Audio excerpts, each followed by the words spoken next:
MBBS లేదా MTMS లో seat సాధించడమే మీ లక్ష్యమా? 100% అడ్మిషన్ అష్యూరెన్స్ తో మీకు తోడుగా నిలుస్తుంది రామ్స్ కెరియర్ గైడెన్స్ సర్వీసెస్.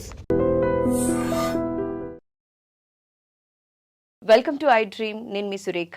ఇవాళ మనతో పాటు ఉన్నారు ప్రముఖ radiation oncologist doctor Rammohan Reddy గారు. వీరు 1994 నుండి ఇప్పటి వరకు దాదాపుగా 1,00,000కు పైగా క్యాన్సర్ పేషెంట్స్కి ట్రీట్మెంట్ అందించి వారికి ఇంకొక జీవితాన్ని అందించారనే చెప్పాలి. వీరికి 2016లో బ్రెస్ట్ క్యాన్సర్కి వీరు చేసిన సర్వీసెస్కి గిన్నీస్ వరల్డ్ రికార్డ్ని కూడా కైవసం చేసుకున్నారు. వారితో మాట్లాడి క్యాన్సర్ గురించి మనకు తెలియని ఎన్నో విషయాలు తెలుసుకుందాం. అండ్ ఎక్కువ మంది క్యాన్సర్ పేషెంట్స్ ఆంకాలజిస్ట్ దగ్గరికి 3rd స్టేజ్లో మాత్రమే వెళ్తున్నారు. ఎందుకు ఫస్ట్ స్టేజ్లో ఉన్నప్పుడే గుర్తించట్లేదు? ప్రికాషన్స్ తీసుకోలేక విఫలమవుతున్నామా? క్యాన్సర్ రేట్ రోజు రోజుకి ఎందుకు పెరుగుతుంది అనే అంశాలన్నీ వారితో మాట్లాడి తెలుసుకుందాం. నమస్కారం అండి. నమస్తే సురేఖ. ఎలా ఉన్నారు సార్? గుడ్ సార్, అసలు క్యాన్సర్ అంటే ఏంటి సార్? సింపుల్గా చెప్పాలి అంటే క్యాన్సర్ అంటే అనేక డిసీజుల్ని కలిపి, అనేక జబ్బుల్ని కలిపి ఒకే పేరు పెట్టేశారు. క్యాన్సర్ అంటే నార్మల్ కణజాలంలోనే ఒక చిన్న తేడా వస్తుంది. నార్మల్ కణజాలం మన శరీరంలో అనునిత్యం డివైడ్ అవుతూనే ఉంటుంది. 1, 2గా 2, 4గా విభజన చెందుతూనే ఉంటాయి. మన అవసరాలకు కావచ్చు, చిన్న చిన్న ఇంజురీస్ అయినప్పుడు మానడానికి కావచ్చు, ఇంకా గ్రోత్ గురించి కావచ్చు, ఇలాంటి కారణాలతో బాడీలో అన్ని కణాలు డివైడ్ అవుతూనే ఉంటాయి.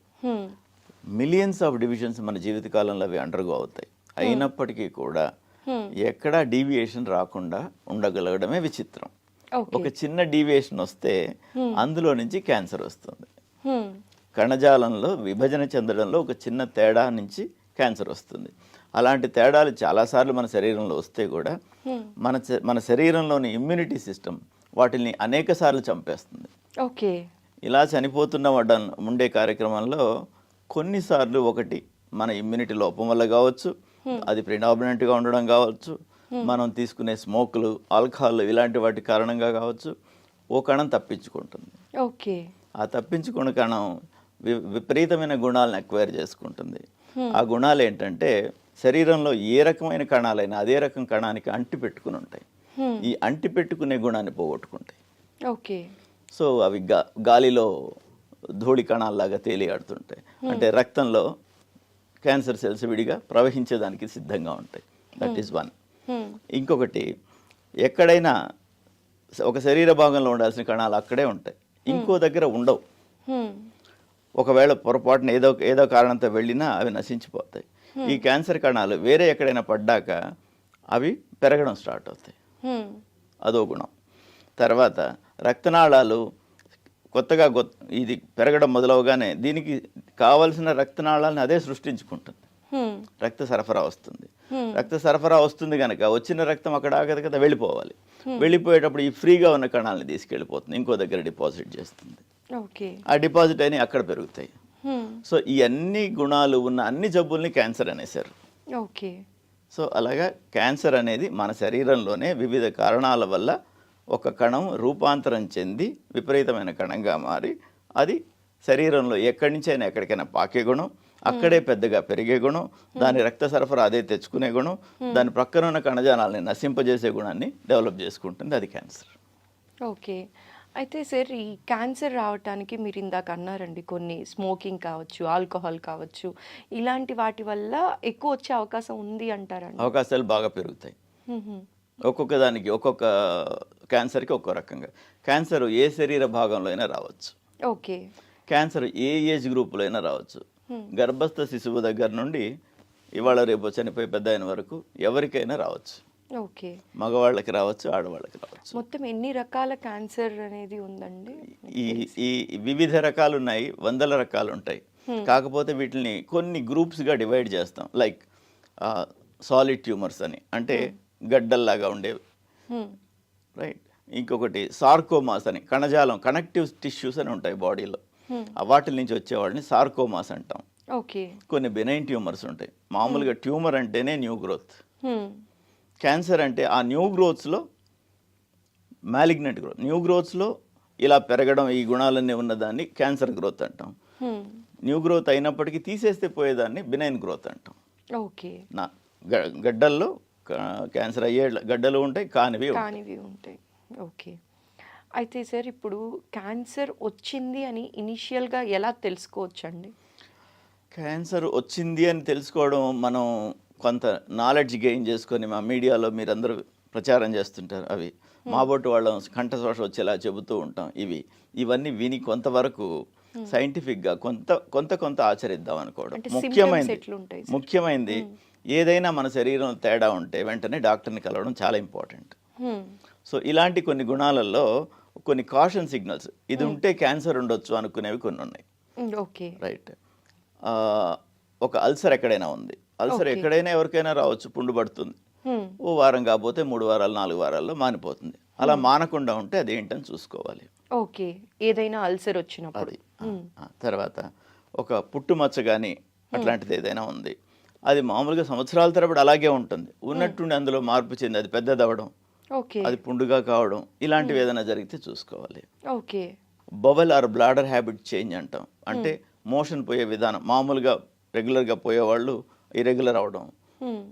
రైట్. బ్లాడర్ చేంజెస్ కూడా, బ్లాడర్కి సంబంధించి యూరిన్ సరిగా వెళ్ళడం కానీ, ఎక్కువ వెళ్ళడం కానీ, ఇమీడియట్గా పోవాలనిపించడం కానీ, పోతే రాకుండా ఉండడం కానీ, ఇలాంటి ఏదైనా వస్తే కూడా చూసుకోవాలి. ఓకే. రైట్. తర్వాత ఇండైజెషన్ లాంటిది, కొత్తగా ఇండైజెషన్, మామూలుగా మొదటి నుంచి ఉండేవాళ్ళు కొందరు ఉంటారు, డాక్టర్లకు చూపించుకొనే ఉంటారు, మందులు వాడుతుంటారు, వేరే ఏం లేదని ఎండోస్కోపీలు అవన్నీ చేసుకుని ప్రూవ్ చేసుకుంటారు, వాళ్ళు వేరే. అలా కాకుండా మిడిల్ ఏజ్ తర్వాత సడన్గా వచ్చేవాళ్ళు కంపల్సరీగా చూసుకోవాలి. ఓకే. ఇలాగా హోర్స్నెస్ ఆఫ్ వాయిస్, మనకు అందరికీ గొంతు రాపు అనేది సహజంగా వస్తుంది సర్ది చేసినప్పుడు, అలాంటిది ఒక వారం కాకపోతే 2-3 వారాల్లో తగ్గిపోవాలి. పోవట్లేదు, అది ఎందువల్ల తగ్గట్లేదని చూసుకోవాలి. ఓకే. ఇలాంటి గుణాలన్నింటినీ మనం ఏదైనా వచ్చినప్పుడు చూసుకోవడం. ఇంకొకటి discharge anywhere in the body. Normal ఏరియాస్లో కూడా కొంత డిశ్చార్జ్ వచ్చేది, అబ్నార్మల్ టైమింగ్స్లో రావడం కానీ, అబ్నార్మల్గా రావడం కానీ, ఇలాంటివి వస్తే చూసుకోవాలి. ఎనీవేర్ ఇన్ ద బాడీ, ఏ శరీర భాగంలోనైనా చిన్న గడ్డ కానీ గట్టితనం కానీ ఉంటే అది ఏంటని డాక్టర్ ద్వారా నిర్ధారణ చేయించుకోవాలి. ఇలాంటివి చేయించుకుంటే 150% మంది జబ్బుని అడ్వాన్స్ కాకముందే చూడగలుగుతారు. యాక్చువల్గా ఈ క్యాన్సర్ అనేది ఒక రకంగా చెప్పాలంటే ప్రివెంటబుల్. 130% ప్రివెంటబుల్. మనం కొనుక్కుంటున్నాం, కొనకుండా ఆగితే రాదు. Like we are taking smoke, alcohol, ఇలాంటివన్నీ విపరీతంగా మోతాదుకు మించి. ఇంకొకటి పొల్యూషను, ఇంకొకటి మనం తినే ఆహార పదార్థాల్లో ఏళ్ల తరబడి సెంచరీస్ నుంచి మనం వాడుతున్న మంచి హ్యాబిట్స్ వదులుకొని ఇప్పుడు చీజులు, పిజ్జాలు, బర్గర్లకు అయిపోవడం. సో నాన్ రోయిష్ food, more and more non veg తినడం, లెస్ అండ్ లెస్ ఫ్రూట్స్ తినడం. మా వాడు ఫ్రూట్స్ తినడం వల్ల కూడా మనం తినే నాన్ వెజ్ని నాన్ వెజ్ అనం. మనం తినే నాన్ వెజ్తో మనం వరి అవ్వక్కర్లేదు. బికాస్ వారానికి ఓ పూట తింటాం, 2 పూటలు తింటాం. ఇప్పుడున్న జనరేషను, మా వాడు KFCకి పోకపోతే తినడు, మా వాడు రోజు చికెన్ లేకపోతే తినడు, ఇలాంటివి వస్తున్నాయి. This was there in western communities from very beginning. పాశ్చాత్య దేశాల్లో ఇది మొదటి నుంచి రోజుకు 3 పూట్ల నాన్ వెజ్ తింటారు. ఎందుకంటే 4వ పూట లేదు కనుక, ఉంటే అది కూడా నాన్ వెజ్ తింటారు. ఇలాగే తింటారు వాళ్ళు. వాళ్ళకి ఉన్న జబ్బులన్నీ ఇప్పుడు మనకు వస్తున్నాయి, మన అలవాట్లు మారినందుకు. సో మన ఫుడ్ హ్యాబిట్స్ కానీ, మన స్మోకింగ్ కానీ, ఆల్కహాల్ కానీ, ఇలాంటి కన్సంప్షన్ అనేది ఇవన్నీ తగ్గించుకుంటే 130% తగ్గించుకోవచ్చు. నేను ఇందాక చెప్పినట్టు అలర్ట్గా ఉండడం, జాగ్రత్తగా ఉండి చిన్న అనుమానం రాగానే డాక్టర్ని సంప్రదించడం, దీని మూలంగా ఇంకో 1/3 తగ్గించుకోవచ్చు. మిగిలేదు మనకు 1/3. 30 to 50% ఆఫ్ క్యాన్సర్స్, అవి కూడా మనం అలర్ట్గా ఉన్నాం కనుక ఎర్లీగా చూసుకుంటాం. ఎర్లీగా చూసుకున్నాం. మీరు అన్నట్టు 3వ దశ కాకుండా 1వ దశలో చూడగలుగుతాం. అసలు 1వ దశ అని అనుకోవడమే అనవసరం. బికాస్ 1వ దశ కంటే ముందు క్యాన్సర్ ఉంటుంది. 0 దశ అని కూడా ఒకటి ఉంది, అది మీరు అనుకోరు కనుక మీకు తెలియదు. 0 దశ అనేది ఒకటి ఉంది క్యాన్సర్లో. ఆ దశలో 100% నయం అవుతారు, క్యాన్సరే. కానీ ఆ దశని 0 దశ అని అంటాం. ఇనిషియల్ డేస్ లోనే తెలుసుకుంటాం. దాని గురించి మరలా వివరంగా చెప్తాను. 0 దశ అనేది కూడా ఒకటి ఉంది, అందులో చూస్తే 100% ఏమవుతుంది. 1వ దశకు వచ్చినా కూడా 80 to 85% తగ్గుతాయి. ఇప్పుడున్న లేటెస్ట్ టెక్నాలజీస్, విపరీతమైన మంచి మందులు, తర్వాత టెక్నికల్గా అడ్వాన్సెస్, రేడియేషన్లో ఎక్విప్మెంట్స్లో అడ్వాన్సెస్, సర్జరీ చేసే స్కిల్స్లో తేడాలు, endoscopic procedures, non invasive procedures, ఇవన్నీ వచ్చిన తర్వాత ఆ రేట్ ఇంకా కూడా బెటర్ అయింది. 90% దాకా కూడా ఒకటో స్టేజ్లో నయం అవుతారు. అది స్టేజ్ పెరిగే కొద్దీ నయమయ్యే శాతం తగ్గుతూ వెళ్తుంది. సో ఇనిషియల్ డేస్లో తెలుసుకుంటే మనం త్వరగా అనేది తగ్గుతుంది. అవును. సార్, ఇది క్యాన్సర్ ప్రివెన్షన్కి ఏమైనా వ్యాక్సినేషన్స్ ఉన్నాయా అండి? లైక్ సర్వైకల్ క్యాన్సర్కి అయితే వ్యాక్సినేషన్ ఉంది కదా, అట్లా ఎలాంటి క్యాన్సర్ రాకుండా ఉండటానికి ఏవైనా మెడిసిన్స్ వచ్చే అవకాశం ఉందా? వ్యాక్సినేషన్స్ ఉన్నాయండి. In way your right, possibilities ఉన్నాయి అన్ని.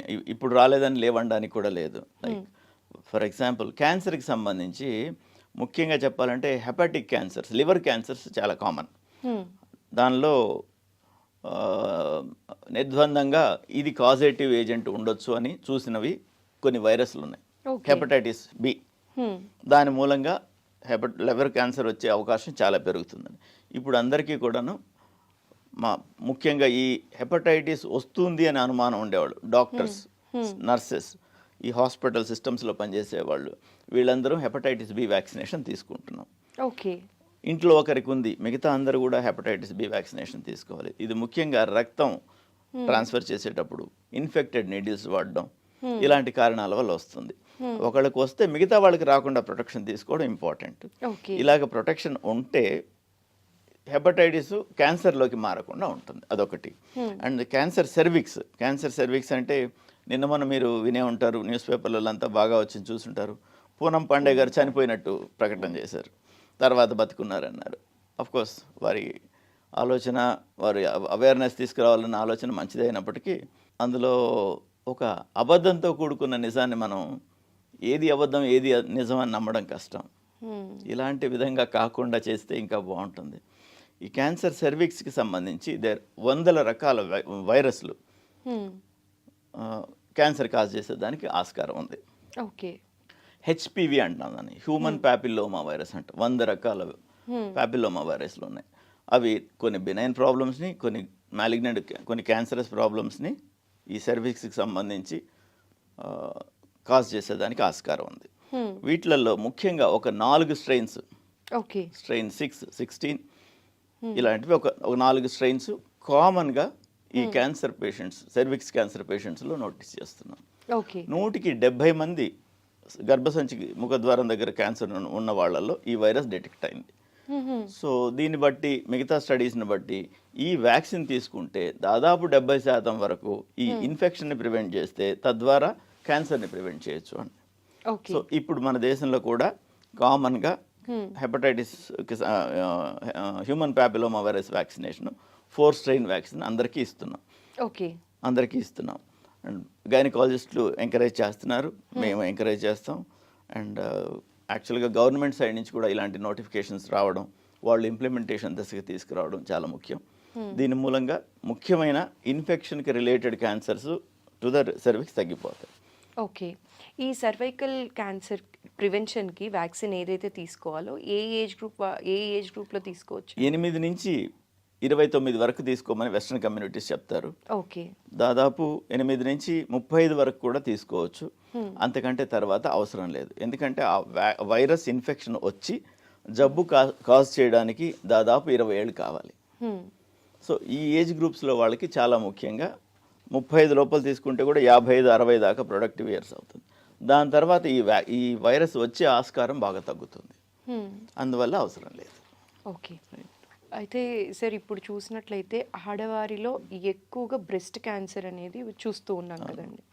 సో ఈ బ్రెస్ట్ క్యాన్సర్ అవేర్నెస్ ఉన్నప్పటికీ కూడా ఎంతమంది డాక్టర్ దగ్గరికి వెళ్తున్నారండి చెకప్స్ కోసం రెగ్యులర్గా? చాలా తక్కువ మంది అనే చెప్పాలి. ఎన్ని ప్రోగ్రామ్స్ చేసి అవేర్నెస్ అని చెప్పుకుంటున్నప్పటికీ కూడా ఫ్యామిలీ మెంబర్స్ కూడా ఆడవారికి అవేర్నెస్ క్రియేట్ చేసి వాళ్ళని హాస్పిటల్ వరకు పంపించట్లేదు. సో ఎక్కడ మార్పు రావాలి అంటారు? ఎంతవరకు అవసరం అంటారు? బ్రెస్ట్ క్యాన్సర్ మనకు అంతకుముందు కామన్ క్యాన్సర్ కాదు. స్థానానికి సంబంధించిన cancer was a relatively rare cancer. మనం సెడెంటరీ హ్యాబిట్స్ నేర్చుకున్నాం. కూర్చుంటాం, ఆఫీస్లోనే కూర్చుంటాం, ఎక్కడికి వెళ్తాం, పడుకుంటాం. ఇలాంటి హ్యాబిట్స్ వల్ల కొంత ఒబేసిటీ, కొంత విపరీతమైన డైటరీ హ్యాబిట్స్, కొంత రిఫైన్డ్ షుగర్స్, కొంత రిఫైన్డ్ ఆయిల్స్, విపరీతంగా రీబాయిల్డ్ ఆయిల్స్, ఇవన్నీ తీసుకోవడం మూలంగా ఇలాగవుతుంది. మనకు బ్రెస్ట్ని ఎప్పటి నుంచి ఎగ్జామినేషన్ చేసుకోవాలి అంటే స్కూల్ దశలోనే ఎగ్జామినేషన్ చేసుకోవడం నేర్చుకోవాలి. 8-9 తరగతుల విద్యార్థుల దగ్గర నుంచే నేర్చుకోవాలి. ఎందుకు అనేది నేను చెప్తాను. ఇది సర్ఫేస్ టిష్యూ, శరీరంలో స్కిన్ కింద మాత్రమే ఉంది. Along with some breast glands, కొంత కొవ్వు పదార్థం అక్కడ ఉంటుంది. దాన్ని చూసుకుని అదేంటి అని జాగ్రత్త తీసుకోవడం నేర్చుకుంటే ప్రాబ్లం లేదు. సో సెకండ్ డెకేడ్లో 10-20 సంవత్సరాల మధ్యలో 100-10-20 మందికి చిన్న చిన్న గడ్డలు ఉంటాయి. స్తనం సంబంధించిన గ్రంథులు కాక చిన్న చిన్న గడ్డలు ఉంటాయి. వాటిని ఫైబ్రో అడినోమాస్ అంటాం కామన్గా. ఈ ఫైబ్రో అడినోమాస్ చూసుకుంటే తీసి పడేస్తే పోతాయి. ఈ ఫైబ్రో అడినోమాస్ అలా వదిలేస్తే 10-15 సంవత్సరాలు 20 సంవత్సరాల తర్వాత క్యాన్సర్గా ట్రాన్స్ఫార్మ్ అవుతాయి. ఓకే. సో చూసుకోగలిగినప్పుడు చూసుకొని తీసేయడం మంచిది. ఒకవేళ చూసుకున్నా కూడా కొంతమంది ఇగ్నోర్ చేస్తారు. వాళ్ళు 10 ఏళ్ళుగా చూస్తుంటారు, 11వ సంవత్సరం నా దగ్గరకు వస్తారు, అమ్మ ఇది మంచిది కాదు, ఇది తీసేసుకోవాలి, క్యాన్సర్గా మారుతుందని నేను చెప్తాను. పిచ్చోడ్లాగున్నాడు ఈ డాక్టర్, 10 ఏళ్ళుగా నాకుందని నన్ను ఏం చేయలేదు, వచ్చాను కదా అని కోసేద్దాం డబ్బులు తీసుకుందాం అనుకుంటున్నాడు అని అనుకోగలరు. ఓకే. అది విషయం ఏంటంటే 10 ఏళ్ల తర్వాత 20 ఏళ్ల తర్వాతే అది మార్పు చెందేది. నువ్వు మొదలు చూసినప్పుడే తీసేస్తే చక్కగా తీసేయించుకుంటావు. మధ్యలో వచ్చేటప్పటికి 10 ఏళ్ళుగా ఉంది నాకు, అదేం కాదు, రైట్. అలాంటివి యూజువల్గా ప్రెగ్నెన్సీలో ఇంకా పెద్దవి కావచ్చు, ఇంకా పోను ఇబ్బంది కలిగించవచ్చు. అప్పుడు అలవాటు అయిపోయింది కనుక వాళ్ళు పట్టించుకోరు. సో అది నొప్పి కాజ్ చేసినప్పుడు వస్తారు తర్వాత. నొప్పి ఎప్పుడు కాజ్ చేస్తుంది? క్యాన్సర్లో నొప్పి అనేది చాలా చాలా ఆఖరి లక్షణం, త్వరగా వచ్చే గుణం కాదు అది. క్యాన్సర్ పక్కనున్న నర్వ్నో పక్కనున్న మొబిలిటీనో అక్కడ కదలికనో దేనో ఇబ్బంది పెడితేనే మనకు నొప్పి వస్తుంది. అందువల్ల నొప్పి అనేది చాలా లేట్ సిమ్టమ్ కాబట్టి నొప్పి కోసం వెయిట్ చేయొద్దు. మనకు తెలియంది, అర్థం కాంది, కొత్తగా ఉండేది, విపరీతంగా ఉండేది, సాధారణం కాంది శరీరంలో ఎక్కడ ఎప్పుడు చూసినా వెంటనే డాక్టర్ని సంప్రదించి నయం చేసుకోగలగాలి. ఇప్పుడు 40 years క్రాస్ చేసిన వాళ్ళకి ఇయర్లీ వన్స్ చెకప్ ఖచ్చితంగా వెళ్ళాలి అని అంటూ ఉన్నారు కదండి. సో ఏ ఏజ్ గ్రూప్ వాళ్ళు ఇయర్లీ వన్స్ వెళ్ళాల్సి ఉంటుంది, ఏ ఏజ్ గ్రూప్ దాటిన తర్వాత నుంచి రెగ్యులర్ చెకప్స్ అనేవి అవసరం అంటారండి? క్యాన్సర్కి స్క్రీనింగ్ అని అంటామండి. ఈ స్క్రీనింగ్ అంటే మెజారిటీ ఆఫ్ పీపుల్లో తక్కువ ఖర్చుతో చాలా వరకు డయాగ్నోస్ చేసే ఒక విధానాన్ని స్క్రీనింగ్ టెస్ట్ అంటాం. ఇంతమంది పాపులేషన్లో చేయడం చిన్న పని కాదు కనుక బాగా లిమిటెడ్గా బాగా తక్కువ ఖర్చుతో ఉండేవిగా చూస్తాం. అవి ఏజ్ ఒక్కొక్క దగ్గర ఒక్కొక్క రకంగా ఏజ్ నిర్ధారణ చేస్తారు, ఒక్కొక్క దేశం ఒక్కొక్క రకమైన నామ్స్ ఫాలో అవుతుంది. మేము 23-24 ఏళ్ల వయసులోనే క్యాన్సర్ సర్వీక్స్ చూసాం. మామూలుగా వాళ్ళు 30 years 35 years అంటారు. సో స్క్రీనింగ్ అనేది 35 years కనుకుంటే 23rd వచ్చే వాళ్ళని ఎక్కడ చూడాలి? సో ముఖ్యంగా చెప్పాలంటే వన్స్ మెరైటల్ లైఫ్ స్టార్ట్ అయినాక 2-3 సంవత్సరాలకంతా ప్యాప్స్మియర్ అనేది తప్పనిసరిగా ఒకసారి చేయించుకోవాలి. అందులో అబ్నార్మాలిటీస్ ఉంటే ఎవ్రీ ఇయర్ చేయించుకోవాలి. అన్ని నార్మల్గా ఉంటే ఎవ్రీ 2-3 yearsకి ఒకసారి చేయించుకుంటే సరిపోతుంది. బ్రెస్ట్కి సంబంధించింది క్లినికల్ ఎగ్జామినేషను, కాకపోతే ఇంకా చిన్న వయసులోనే సెల్ఫ్ ఎగ్జామినేషన్ అని ఉంటుంది. ఆ సెల్ఫ్ ఎగ్జామినేషన్ అనేది వాళ్ళ సైన్స్ టీచర్లు నేర్పించడం, వాళ్ళ సైన్స్ టీచర్స్ మా బట్టి వాళ్ళని అప్రోచ్ అయ్యి నేర్చుకోవడం. ఆ సెల్ఫ్ ఎగ్జామినేషన్లో ఏంటంటే బ్రెస్ట్ ఎలా ఉంటుంది అనే ఇంప్రింట్ వాళ్ళ బ్రెయిన్లో ఉండిపోతుంది. నా బ్రెస్ట్ ఇలా ఉంటుంది అని వాళ్ళు చెప్పగలుగుతారు. చెప్పుకుని చిన్న ఎగ్జామినేషన్ చేసే విధానం అది పెద్ద కష్టమైంది కాదు. 2-3 సార్లకంతా వాళ్ళకి అలవాటు అవుతుంది, అది చేయడం ద్వారా అవుతుంది. దాని తర్వాత స్క్రీనింగ్కి వచ్చేటప్పటికి clinical examination child bearing age రాగానే వాళ్ళ గైనకాలజిస్ట్ ఫస్ట్ చేసి తీరాలి. చేయడం ద్వారా ఎక్కడైనా ఏదైనా ఉంటే వారు నోటీస్ చేసి, పేషెంట్ మిస్ అయినా వాళ్ళు నోటీస్ చేసి దాన్ని అడ్రస్ చేస్తారు. తర్వాత మామూలుగా మ్యామోగ్రామ్ అని ఒక టెస్ట్ చేస్తాం, అది 35 లోపల చేయొద్దు అంటాం. బికాస్ 35 లోపల రేడియేషన్కి ఎక్స్పోజ్ అయితే వాళ్ళకి వేరే ప్రాబ్లమ్స్, ఈ చైల్డ్ బేరింగ్ ఏజ్ గ్రూప్స్ ఉంటారు కనుక దానికి సంబంధించిన ఏమైనా ప్రాబ్లమ్స్ అనవసరంగా ఎక్స్పోజ్ చేయకూడదు అనే కారణంతో ఈ మాస్ స్కేల్లో చేయం. 35 నుండి మ్యామోగ్రామ్ చేస్తాం. ఇవి కాకుండా ఒక చిన్న బ్యాటరీ ఆఫ్ ఇన్వెస్టిగేషన్స్ ఉంటాయి. సిబిపి, కంప్లీట్ బ్లడ్ పిక్చర్ అంటాం. అది మూలుగు ఎలా పనిచేస్తుంది, కణాలు సరిగా ఉన్నాయా లేదా, హీమోగ్లోబిన్ సరిగ్గా ఉందా లేదా, తెల్ల కణాలు ఎన్ని ఉన్నాయి, ఎర్ర కణాలు ఎన్ని ఉన్నాయి, ఇవన్నీ మోతాదులో ఉన్నాయా అని చెప్తాయి. అంటే అది మన మూలుగు ఎలా పనిచేస్తుంది అనే దానికి ఒక రకమైన ఉదాహరణ. లివర్ ఫంక్షన్ టెస్ట్ అని చేస్తాం, లివర్ ఎలా పనిచేస్తుందో చూడడం. లివర్ 90% పాడైతే కానీ ఫంక్షన్స్ మారవు, అయినప్పటికీ ఏదో ఒక ఇండికేషన్ ఉంటుందేమో అని వెతకడం. తర్వాత రీనల్ ఫంక్షన్ టెస్ట్లు అంటాం, బ్లడ్ యూరియా అని, సీరం క్రియాటిన్ అని. ఇవన్నీ రొటీన్గా ప్రతి వాళ్ళు హాస్పిటల్కి వెళ్ళగానే అందరూ చేసేవే. ఇవి కాకుండా క్యాన్సర్ గురించి ఏం చూస్తామంటే ఒక ultrasound examination of the abdomen. అది ఆ సోనలాజికల్ ఎగ్జామినేషన్లో ఇది పండోరా బాక్స్ అంటాం అబ్డమెన్ సర్జన్స్. ఎందుకంటామంటే లోపల ఏముందనేది చాలా విచిత్రం. ఎక్కడ అనేక ఆర్గన్స్ ఉన్నాయి, ఏ ఆర్గన్ నుంచి ఆరిజిన్ ఉందో తెలియదు. ఇవన్నీ తెలియడానికి అల్ట్రాసౌండ్ ఒక సులభమైన విధానం, రేడియేషన్ ఎక్స్పోజర్ ఉండదు, కష్టం కాదు, చీప్. సో ఆ విధానంలో చూస్తాం ఏదైనా గడ్డలు కానీ ఏమైనా ఉంటే చూడడానికి. తర్వాత ఎప్పుడైనా ఏదైనా డిశ్చార్జెస్ ఉంటే చూసుకోగలగడం, రైట్. అండ్ ఎనీ టైం మోషన్లో ఏమైనా బ్లడ్ కానీ యూరిన్లో ఏమైనా బ్లడ్ కానీ వస్తే అది ఎందువల్ల అనేది చూసుకోగలగడం. వీటి కోసం అక్కల్ట్ బ్లడ్ అని చేస్తాం. మోషన్లో అక్కల్ట్ బ్లడ్ ముఖ్యంగా ఆ ఫ్యామిలీలో కోలానికి సంబంధించిన ప్రాబ్లమ్స్ ఉండే వాళ్ళకి అది చాలా ఇంపార్టెంట్. తర్వాత ఈ అల్ట్రాసౌండ్ ద్వారానే ఉమెన్లో యూట్రస్ ఎలా ఉందో వివరంగా తెలుస్తుంది, ఓవరీస్ ఎలా ఉన్నాయో వివరంగా తెలుస్తాయి, కిడ్నీస్ ఎలా ఉన్నాయి, మిగతావన్నీ చక్కగా తెలుస్తాయి. అందువల్ల చాలా వరకు ప్రివెంటివ్గా ఉంటుంది. లేడీస్కి అయితే తప్పనిసరిగా ప్యాప్స్మియర్ 35 తర్వాత అడ్వైజ్ చేస్తున్నారు. ఆ విధంగా తప్పనిసరిగా ప్యాప్స్మియర్ చేయించుకోవాలి, మ్యామోగ్రామ్ చేయించుకోవాలి. వీటితో చాలా వరకు తెలుస్తాయి. అది కాక ఒక ట్యూమర్ మార్కర్ అంటాం, CA-125 అంటాం. అది ఓవరీకి సంబంధించిన క్యాన్సర్స్లో ముఖ్యంగా కొంచెం ఎలివేటెడ్గా ఉంటుంది, దాన్ని బట్టి మనం అడ్రస్ చేయొచ్చు. అదే జెంట్స్లో అయితే 50 సంవత్సరాల తర్వాత ప్రోస్టేట్ క్యాన్సర్స్ కామన్. 50 సంవత్సరాల తర్వాత PSA అని ఒక చిన్న బ్లడ్ టెస్ట్. దీని ద్వారా ఇవన్నీ చేసుకోగలిగి హెల్తీ హ్యాబిట్స్ ఉంటే 100కి 50 మందికి రాదు, 50 మందికి రావాల్సిన వాళ్ళకి రాదు. ఓకే, క్యాన్సర్ ఇన్సిడెన్స్ 100కి 50% తగ్గుతుంది. సో ఈ జాగ్రత్తలు అనేవి మనం ఖచ్చితంగా పాటించాలి అని అంటారు. ఈ రోజు తీసుకుంటే ప్రతి సంవత్సరం 1 కోటి మంది చనిపోతున్నారు క్యాన్సర్తో వరల్డ్ వైడ్. మన దేశంలో ప్రతి 1,00,000 మందిలో 15 మందికి క్యాన్సర్ ఉంటుంది. ప్రతి 1,00,000 మందిలో 15 మందికి క్యాన్సర్ వస్తుంది. సో ఇంత ఎక్కువ ఉంది, ఇంత ఎక్కువ ఇన్సిడెన్స్ ఉన్నప్పుడు క్యాన్సర్ ఆఫ్ సెర్విక్స్ నేను చెప్పింది 15 మంది, ప్రతి 1,00,000 మందిలో 100 మందికి క్యాన్సర్ ఉంది ఇండియాలో, 1,00,000 మందిలో 100 మందికి. సో ఇంత ఎక్కువ ఉండేదాన్ని ప్రివెంట్ చేయగలిగినప్పుడు ప్రివెంట్ చేయాలి. ప్రివెంట్ చేసే ప్రయత్నం చేస్తే అట్లీస్ట్ ఎర్లీ డయాగ్నోసిస్ అవుతుంది. అప్పుడు ఏమవుతుందంటే 1/3 ప్రివెంట్ చేస్తాం, 1/3 ఎర్లీ డయాగ్నోసిస్ అవుతాయి, క్యూర్ చేస్తాం. ఇంకో 1/3 కొంచెం వెనక ముందుగా డయాగ్నోస్ అయినా కానీ లాంగ్ టైం సర్వైవల్ ఉంటుంది, చాలా కాలం జీవిస్తారు. నాకు హార్ట్ అటాక్ వచ్చింది, నేను స్టెంట్ వేసుకున్నాను, నేను బాగున్నానని ఇలా స్కార్ చూపిస్తారు చాలామంది. స్టెంట్ వేసుకున్నాను, నేను ఓపెన్ హార్ట్ సర్జరీ చేయించుకున్నాను అని చూపిస్తారు. క్యాన్సర్ వచ్చి తగ్గిన వాళ్ళు నాకు క్యాన్సర్ వచ్చి తగ్గిందని చెప్పరు, దాచుకుంటారు. ఆ స్టిగ్మా ఉంది. ఇంకా వచ్చిన వాళ్ళు తగ్గిన వాళ్ళు చెప్తే అవతల వాళ్ళు నేను బాగవుతానని ఆస్పిరేషన్తో ప్రతి వాళ్ళు ట్రీట్మెంట్కి వస్తారు. తర్వాత చిన్న చిన్న హాస్పిటల్స్లో ఊర్లలో ప్రైమరీ హెల్త్ కేర్ ఇచ్చేవాళ్ళే ఉంటారు. ఈవెన్ ఆర్ఎంపీలు చాలా వరకు చాలామందిని చిన్న చిన్న విషయాల్లో సేవ్ చేస్తారు. ఇలాంటి ముఖ్యమైనది వచ్చినప్పుడు క్యాన్సర్ వచ్చింది ఇంకెందుకులే ఇలాంటివి అనకుండా క్యాన్సర్ లా ఉంది చూసుకోండి, క్యాన్సర్ లా ఉంది వెరిఫై చేసుకోండి, ఇలాంటి సలహా ఇవ్వడం మూలంగా ఇంకొంచెం. ఓకే, సో టోటల్గా ప్రివెంటబుల్ 1/3 ఉన్నాయి, క్యూరబుల్ 1/3 ఉన్నాయి.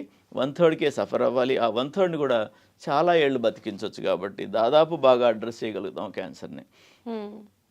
సో ఇప్పుడు ట్రీట్మెంట్ ఎలా ఉంటుందండి క్యాన్సర్ పేషెంట్స్కి? ట్రీట్మెంట్ ఎర్లీగా చేసుకుంటే ఎంత సింపుల్గా ఉంటుందో, లేట్ అయ్యే కొద్దీ అంత కాంప్లెక్స్ ఉంటుంది.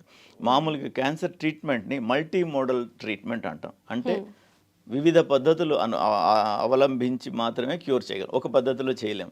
ఫర్ ఎగ్జాంపుల్ ఒక అపెండిక్స్ వచ్చింది, ఆపరేషన్ చేస్తాం, క్యూర్ అయిపోతుంది, రైట్. అలా కాకుండా దీంట్లో ఒక కాంబినేషన్ ఆఫ్ థెరపీస్, ఒక సర్జరీ కావచ్చు, ఒక రేడియేషన్ కావచ్చు, కీమోథెరపీ కావచ్చు, ఇమ్యూనోథెరపీ కావచ్చు, ఇంకా మోనోక్లోనల్ యాంటీబాడీస్ అని ఇంకొన్ని వచ్చాయి, న్యూక్లియర్ మెడిసిన్ అని చెప్పి కొత్త ఒక విభాగం వచ్చింది. ఇన్ని రకాలు ఒకే జబ్బులో ఇన్ని కాంబినేషన్స్ వాడి అన్నీ వాడగలసిన అవసరం ప్రతి వాళ్ళకి లేకపోవచ్చు. 2-3 డిఫరెంట్ కాంబినేషన్స్ వాడి నయం చేయాలి. సో మనం ఇప్పుడు క్యాన్సర్ సర్విక్స్ గురించి మాట్లాడుతున్నాం కనుక క్యాన్సర్ సర్విక్స్లో ఎర్లీగా బాగా ఎర్లీగా ఉందనుకుందాం, స్టేజ్ వైజ్ చెప్తాను. స్టేజ్ 0 అంటాం. స్టేజ్ 0 అంటే మనం ప్యాప్ స్మియర్లో మాత్రమే కనుక్కోగలుగుతాం. వారికి సిమ్టమ్స్ ఉండవు, జబ్బు ఉండదు. క్యాన్సర్ ఎంత ఎంత విచిత్రమైన క్యాన్సర్ అంటే ఇది ఏండ్లు పడుతుంది. 180 మందిలో 10 సంవత్సరాలు పడుతుందేమో క్యాన్సర్ ఇది స్టార్ట్ అయ్యి, క్యాన్సర్ చేంజెస్ స్టార్ట్ అయ్యి క్యాన్సర్ రావడానికి 10 నుంచి 15 ఏళ్ళు పట్టొచ్చు. సో స్క్రీనింగ్ ఉంటే దొరికిపోతారు కదా. సో కార్సినోమా ఇన్ సిటు అనేది స్టేజ్ 0. దానికంటే ముందే కూడా కనుక్కోవచ్చు దీన్ని. సో అలాంటి దశల్లో కనుక్కోవడానికి ప్యాప్స్మియర్ ముఖ్యమైనది. కార్సినోమా ఇన్ సిటు అప్పుడైతే పూర్తి గర్భసంచి కూడా తీయకుండా కూడా ట్రీట్ చేయగలుగుతాం. రైట్. దాని తర్వాత ఫస్ట్ స్టేజ్కి వచ్చి ఇక్కడంతా 100% క్యూర్. ఫస్ట్ స్టేజ్కి వచ్చింది అనుకుందాం, 80%కి పడిపోతుంది ఆ క్యూర్ రేట్ అనేది. ఫస్ట్ స్టేజ్కి వస్తే వయసును బట్టి వాళ్ళ ఇదిని బట్టి సర్జరీ కానీ రేడియేషన్ కానీ ఇచ్చి నయం చేస్తాం. స్టేజ్ 2కి వెళితే ప్రిఫరబుల్లీ రేడియేషన్కి వెళ్తాము పెద్దవాళ్ళు అయితే. చిన్నవాళ్ళు అయితే సర్జరీ చేసి ఆ మార్జిన్స్లో ఏమైనా జబ్బు ఉందా, నోట్స్లో ఇంకెక్కడైనా జబ్బు ఉందా, ఇంకేమైనా అవసరం ఉందా అనే దాన్ని బట్టి రేడియేషన్ కూడా యాడ్ చేస్తాం. అండ్ రేడియేషన్ డైరెక్ట్గా చేయగలిగితే కూడా తగ్గిపోతుంది పెద్దవాళ్ళకి. అందుకని ప్రిఫరబుల్లీ రెండు రకాల ఎక్స్పోజ్ చేయడం దేనికని ప్రిఫరబుల్గా సర్జరీ చేస్తాం. స్టేజ్ 3లో కూడా క్యూరబుల్ డిసీజు, టోటల్ క్యూర్ కాదు, ఆ క్యూర్ పర్సంటేజ్ తగ్గుతూ వస్తుంది. స్టేజ్ 3 అంటే బోన్స్ దాకా కూడా పాకిపోయి ఉంటుంది, బోన్స్ లోపలికి వెళ్ళదు, బోన్స్ దాకా కూడా అయినప్పటికీ తగ్గుతుంది. రేడియేషన్ ద్వారా చికిత్స చేస్తాం. ఆ రేడియేషన్ 2 రకాలుగా ఉంటుంది. ఒకటి ఎక్స్టర్నల్ బీమ్ రేడియేషన్ అని బయట నుండి ఇస్తాం.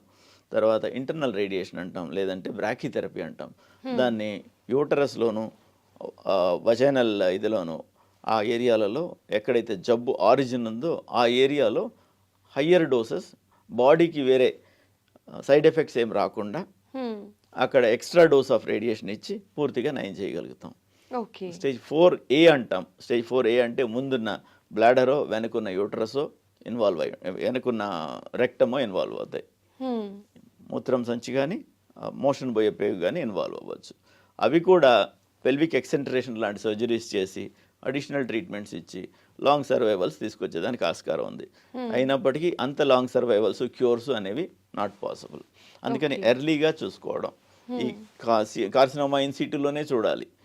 చూస్తే 100% ఒకటో స్టేజ్ అన్నా చూసుకోవాలి, 180% ఇలాగ నయమయ్యే అవకాశాలు ఉంటాయి. ఇప్పుడు అడిషనల్ కీమోథెరపీ ద్వారా అడిషనల్ బెనిఫిట్స్ కూడా తీసుకొస్తున్నాం. అయితే ఇప్పుడు బ్రెస్ట్ క్యాన్సర్కి కూడా ట్రీట్మెంట్స్, బ్రెస్ట్ గురించి ఇందాక మాట్లాడుతున్నారు, మనం మాటల్లో డీవియేషన్ తీసుకున్నాం. బ్రెస్ట్ క్యాన్సర్ ఈ స్క్రీనింగ్లో చూసుకోవడం, దాని తర్వాత మ్యామోగ్రామ్లో తెలుసుకోవడం, దాని తర్వాత వాళ్ళని మా దగ్గరికి పేషెంట్ ఎవరైనా వస్తే వాళ్ళకి ట్రీట్మెంట్ ఇచ్చేటప్పుడు వాళ్ళకి రిలేటెడ్ వాళ్ళందరికీ కూడా ఎడ్యుకేట్ చేసి పంపిస్తాం. ముఖ్యంగా బ్రెస్ట్ క్యాన్సర్ వచ్చింది, తల్లిదండ్రులు చూసుకోండి, మేనత్తలు చూసుకోండి, సిబ్లింగ్స్ చూసుకోండి అని అందరికీ చెప్తాం. That possibility is there in small percentage. ఆ స్మాల్ పర్సెంటేజ్కి ఎక్స్ట్రా కాషన్ ఇవ్వకపోతే కనుక్కోలేరు కదా, ఆ స్మాల్ పర్సెంటేజ్కి ఎక్స్ట్రా కాషన్ ఇవ్వడం. కొంతమంది ఫ్యామిలీస్లో కూడా ఉండొచ్చు, ఆ పర్సెంటేజ్ 1 to 2% ఉంటుంది. వాళ్ళకి జెనెటిక్ అస్సే కూడా చేస్తాం. నెక్స్ట్ జనరేషన్కి వస్తుందా, ఇంకేమైనా వచ్చే ఆస్కారం ఉందా అని చూసుకునే దానికి కూడా ఆస్కారం ఉంది. ఇది యూజువల్గా ఒక ట్రయాడ్ లాగా ఉంటుంది.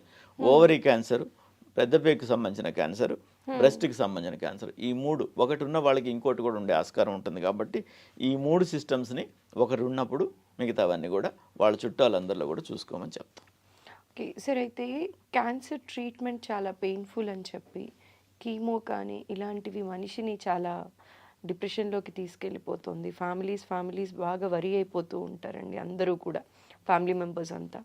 సో ఈ ట్రీట్మెంట్ అనేది నిజంగా అంత పెయిన్ఫుల్ అయినప్పటికీ కూడా పేషెంట్ ఎంత స్ట్రాంగ్గా ఉండాలి, ఫ్యామిలీ మెంబర్స్ ఇంకెంత స్ట్రాంగ్గా ఉండాలండి? ఇప్పుడు విధానాలు ఎలా ఉన్నాయి? ఇప్పుడు డయాగ్నోసిస్ చేసినప్పుడు స్టేజ్ని బట్టి ట్రీట్మెంట్ రకరకాలుగా ఉంటుంది. There are certain things which are painful, but for the betterment, for the improvement. ఈ వైద్యం చేస్తే కాల్లో ముళ్ళు గుచ్చుకుంటే ఇంకో ముళ్ళుతో తీస్తాం, ఆ ముళ్ళుతో గుచ్చేది నొప్పే. ఇది తీయకపోతే అది సెప్టిక్ కావచ్చు, చీమ్ కావచ్చు, ఇంకోటి కావచ్చు. అది తెలుసు కనుక ఇంకాస్త భరిస్తాం. ఆ టెండెన్సీ, ఆ యాటిట్యూడ్ రావాలి. మీడియా మిత్రులందరూ కూడా సైడ్ ఎఫెక్ట్స్ని హైలైట్ చేస్తారు. ఆడు స్మోక్ చేస్తే సైడ్ ఎఫెక్ట్సే, తెల్లవారితే అన్ని ఎఫెక్ట్సే. స్మోక్ మాత్రం చేస్తాడు, వచ్చి డాక్టర్ గారు మందుకి ఏమైనా సైడ్ ఎఫెక్ట్ ఉందా అంటారు. మందుకి సైడ్ ఎఫెక్ట్స్ అన్నీ చూసుకొని మీకు ఇస్తాం. మందు వల్ల లాభ నష్టాలు బేరీజ్ వేసుకున్న తర్వాత మీ వైపు అది బెండ్ అయితేనే మీకు ఇస్తాం. రైట్. అది అయిన తర్వాత ఇప్పుడు కీమోథెరపీ అంటాం. కీమోథెరపీలో విపరీతమైన మందులు ఇస్తాం. బాగుంది. అది నార్మల్ సెల్స్ మీద కూడా అంతో ఇంతో ఎఫెక్ట్ పడుతుంది. క్యాన్సర్ కణాలు మాత్రమే ట్రీట్ చేసేదానికి మందులు రాలేదు. ఇప్పుడు మోనోక్లోనల్ యాంటీబాడీస్ అనేవి వస్తున్నాయి. అవి ఇంకా అంత బాగా వాడే స్థాయికి రాలేదు, తక్కువగా వాడుతున్నాం. అండ్ ప్రతిదానికి అది మోనోక్లోనల్ యాంటీబాడీ డిటెక్ట్ చేస్తే కానీ ట్రీట్ చేయలేం. అది ఉందా లేదా చూసుకోవడం ఇవన్నీ పెద్ద ప్రాసెస్. ఇప్పుడున్న ట్రీట్మెంట్లో సైడ్ ఎఫెక్ట్స్ కొంతవరకు ఉంటాయి. ఫర్ ఎగ్జాంపుల్, ఇది వేగంగా విభజన చెందే కణాలన్నీ కీమోథెరపీ ఎఫెక్ట్ చేస్తుంది. ట్యూమర్ సెల్స్ వేగంగా విభజన చెందుతాయి, అవి చనిపోతాయి. బాగానే ఉంది. దాంతోపాటుగా మన హెయిర్ ఫాలికల్స్ కూడా ఈరోజు షేవ్ చేసుకుంటే రేపు పొద్దున్న షేవ్ చేసుకోకపోతే గడ్డం మాసినోడు అంటారు. నేను చేసుకోవాలి అంటే ఒక కణం ఒక 250 రెట్లు దాన్ని మల్టిప్లై చేస్తే ఒక పెన్తో పెట్టిన డాట్ లాగా మనకు కనిపిస్తుంది. అంటే ఒక డాట్లో 250 కణాలు ఉంటాయి. అలాంటివి ఎన్ని అయితే 1 మిల్లీమీటర్ ఆఫ్ హెయిర్ వస్తుంది రేపు తెల్లారే లోపల, అంత డివిజన్ నడుస్తుంది. సో అలాగా ర్యాపిడ్గా డివైడ్ అయ్యేవి మ్యూకోజల్ సర్ఫేసెస్ అంటాం. నాలుక కావచ్చు అండ్ లోపల ఇంటెస్టైన్ లోపల ఉండే సర్ఫేసెస్ అవన్నీ కూడా ర్యాపిడ్గా డివైడ్ అవుతుంటాయి. వాటి మీద ఎఫెక్ట్ ఉంటుంది, హెయిర్ ఫాలికల్ మీద ఎఫెక్ట్ ఉంటుంది, నెయిల్ బెడ్ మీద ఎఫెక్ట్ ఉంటుంది. అవన్నీ చిన్న చిన్నవి, అవన్నీ రివర్సిబుల్, అవన్నీ టెంపరీ. ఆ లోపల మ్యూకోజా మీద ఉన్నందువల్ల కొంచెం వామిటింగ్ సెన్సేషన్ ఉంటుంది. కొంచెం జాగ్రత్తగా తింటాం, 2 సార్లుగా తింటాం, 4 సార్లుగా తింటాం. ఇరిటేటింగ్ లేనిది తింటాం, కారం లేనిది తింటాం, బ్లాండ్గా ఉండేది తింటాం. ఓకే. సో ముఖ్యంగా మా డాక్టర్లు చేసేది ఏంటంటే, ముఖ్యంగా మీరు ఫైట్ చేస్తే మేము సపోర్ట్ చేయగలం. మీరు ఫైట్ చేయాలంటే మీకు డిసీజ్ గురించి మీకు అర్థం కావాలి, మీకు అర్థమయ్యేలాగా మేము చెప్పగలగాలి. టైం తీసుకొని నెక్స్ట్ పేషెంట్ నెక్స్ట్ అనకుండా, సో మీకు వివరంగా మేము చెప్పాలి. ఓసారి చెప్తే మీరు అర్థం చేసుకుని ఫాలో అవ్వాలి. టైం చూసుకొని తినండి అని చెప్తాం, ఆకలి ఉండదని టైం చూసుకొని తినమంటాం. నాకు ఆకలి కాలేదని నువ్వు తినకుండా ఉంటా, అందుకే కదా మేము టైం చూసుకొని తినమన్నా.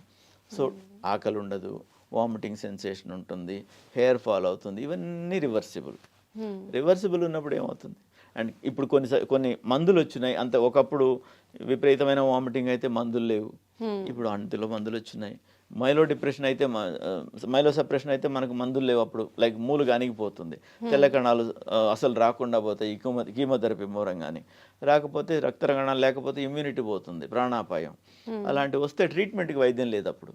ఇప్పుడు మోనోక్లోనల్, ఇప్పుడు వీటి ద్వారా స్టెమ్ సెల్స్ అని, తర్వాత ఇలాంటి రకరకాల మందులు వచ్చేస్తున్నాయి. అవన్నీ ఎలివేట్ చేసేదానికి పనిచేస్తాయి.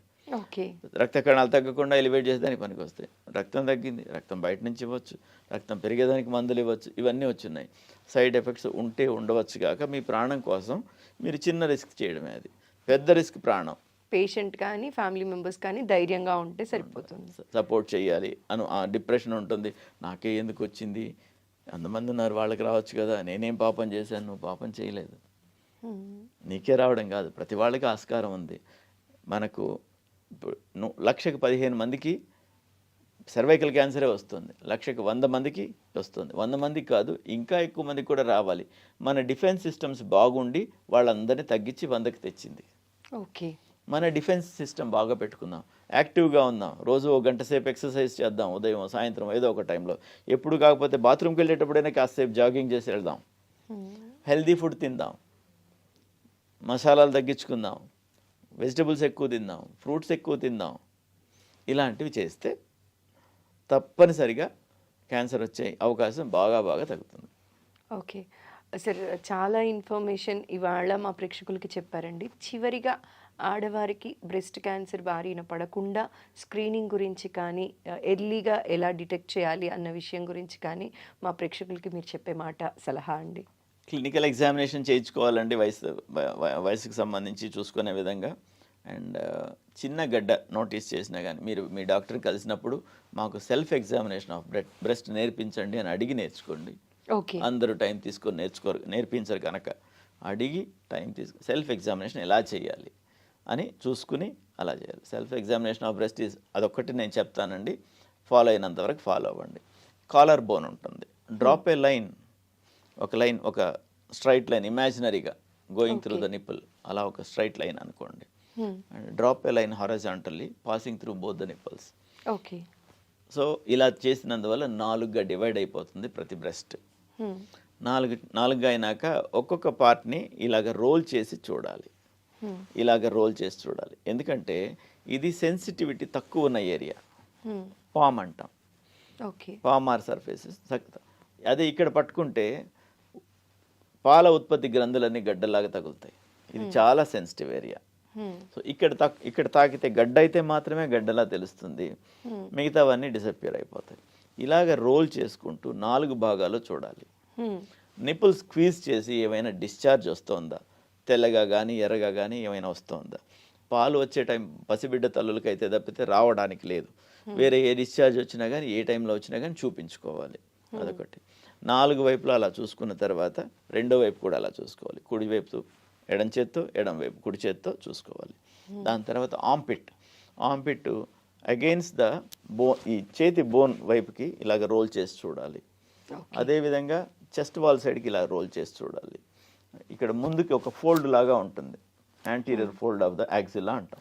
అది ఒక సైడ్ ఈ చేయి సపోర్ట్, బొటనవేలు సపోర్ట్ ఇచ్చి రెండో వైపు నుంచి రోల్ చేసి చూడాలి. అదేవిధంగా వెనక వైపు కూడా ఇలాగా 4 వైపులు. ప్రిఫరబ్లీ నెలలో 5వ రోజు, మీకు పీరియడ్స్ అయిన తర్వాత 5వ రోజు బ్రెస్ట్ టిష్యూ సైజు మినిమం ఉంటుంది.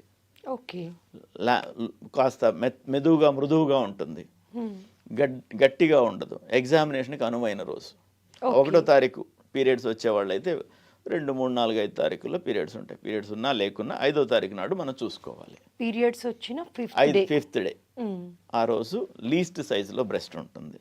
పీరియడ్స్కి ముందు బాగా టర్జిడ్గా మ్యాక్సిమం సైజులో ఉంటుంది. వాళ్ళకి ఎవ్రీ సైకిల్లో ఇంత చేంజెస్ అవుతున్నాయి. అందుకనే బ్రెస్ట్ క్యాన్సర్ అంత కామన్. ఓకే, కణజాలం పెరుగుతుంది, అందులో నీళ్ళ కంటెంట్ పెరుగుతుంది, మెత్తగా ఉండాల్సిన టైంలో మెత్తగా ఉంటుంది, టర్జిడ్గా అవుతుంది. అండ్ హార్మోనల్ ఇన్ఫ్లుయెన్సెస్ చాలా ఉంటాయి, ఈస్ట్రోజన్స్, ప్రొజెస్ట్రాన్స్, వాటి ఎఫెక్ట్స్ చాలా ఉంటాయి. అందుమూలంగా విపరీతమైన చేంజెస్ వల్లనే అక్కడ అంత కామన్గా క్యాన్సర్ వస్తుంది. మగవాళ్ళలో కూడా బ్రెస్ట్ క్యాన్సర్ వస్తుంది. మగవాళ్ళల్లో బ్రెస్ట్ క్యాన్సర్ వస్తుంది, కానీ వీళ్ళకి వచ్చే దానిలో కంపేర్ చేస్తే ఒక 1 to 2% ఉంటుంది ఫీమేల్తో. Because when you compare with the breast tissue of women, వీళ్ళది 1 to 2% ఉంటుంది. There is small button like tissue for men which is rudimentary breast. Okay, అందులో రావచ్చు, ఉంది కనుక ఆ టిష్యూ ఉంది కనుక రావచ్చు. సో వాల్యూమ్ ఎక్కువ కనుక పర్సంటేజ్ ఎక్కువ, వాల్యూమ్ తక్కువ కనుక పర్సంటేజ్ తక్కువ. ట్రీట్మెంట్ కూడా సేమ్. ఇది male breast cancer is also well known common entity. My God. So ఇలాగ చూసుకోవడం ద్వారా వాళ్ళు త్వరగా మా దగ్గరికి రావచ్చు, ట్రీట్ చేయగలుగుతాం. Okay, thank you so much sir. చాలా కన్ఫ్యూజన్స్కి ఇవాళ చెక్ పెడుతూ చాలా ఇన్ఫర్మేషన్ ఇవాళ మా ప్రేక్షకులకి అందించినందుకు మరోసారి స్పెషల్గా థ్యాంక్ యూ అండి. నమస్కారం. థ్యాంక్ యూ అమ్మా. And for more videos, Please subscribe to iDream. Please subscribe to iDream. Please subscribe iDream. And please subscribe to iDream. For more videos, subscribe to iDream. please like, share and subscribe to the channel. Congratulations, iDream. Subscribe to iDream. Subscribe to iDream. So subscribe to iDream Media. iDream ki iDream team andarki huge congratulations. Please subscribe iDream Media. Please subscribe to iDream. Subscribe iDream. Please subscribe to iDream. iDream అంటే నా కళల channel subscribe చేసుకున్న నోరు తిరుగుతలేదు, మీరైతే గంట గుర్తు కొట్టండి. For more such videos, please subscribe to iDream. Subscribe to iDream. Please subscribe to iDream. Please subscribe iDream Media. Please do subscribe to iDream. Please subscribe to iDream Media. For best entertainment and information, please subscribe iDream. And don't forget to subscribe to iDream.